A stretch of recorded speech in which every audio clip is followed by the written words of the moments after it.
राम जय राम जय जय राम. श्रीराम जय राम जय जय Ram. 22 August. समाधान ही परमेश्वराची खरी देणगी.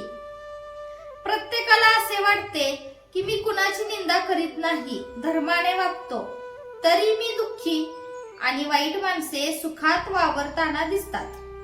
हे कसे काय? अगदी कितीही सात्विक मनुष्य असला तरी त्याच्या हे मनात आल्यावाचून राहत नाही. नामाचा विटा ज्याने मांडला तो सुखी दिसावा आणि नाम ज्याने कंठी धरले त्याला दुःख व्हावे.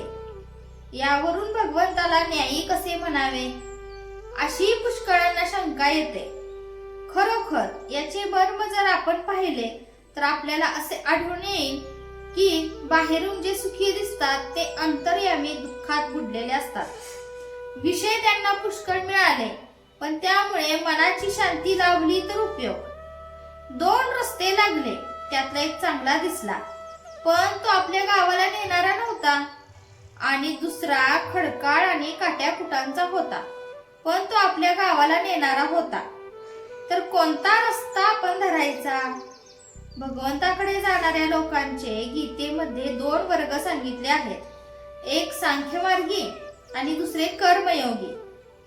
ज्यांची स्वभावतच वासना कमी असून ज्यांचा इंद्रियावर ताबा चालतो, जे जन्मापासून तयार असतात ते सांख्यमार्गी होत. ज्यांच्या वासना पुष्कळ असून जे इंद्रियाधीन असतात पण ज्यांना भगवंत असावा असेही वाटते, म्हणजे आपल्यासारखे सामान्य जन, ते कर्मयोगी होत. सांख्यांचा साधन मार्ग अर्थात सूक्ष्म आणि उच्च प्रतीचा असतो. आपला मार्ग जड, सोपा आणि सुखकारक असतो. सांख्य हा भगवंताकडे चढ दिशी पोहोचतो पण आपण क्रमाक्रमाने जातो. सामान्य माणसाचा मग मार्ग कोणता? तो मार्ग असा, वासना आहे तोपर्यंत योग्य मार्गाने ती तृप्त करण्याचा प्रयत्न करावा. पण सृष्टीमधल्या सर्व घडामोडी ईश्वराच्या सत्तेने घडत असल्यामुळे आपल्या प्रयत्नांचे फळ ईश्वरावर अवलंबून आहे, हे ध्यानात बाळगून समाधान ठेवावे.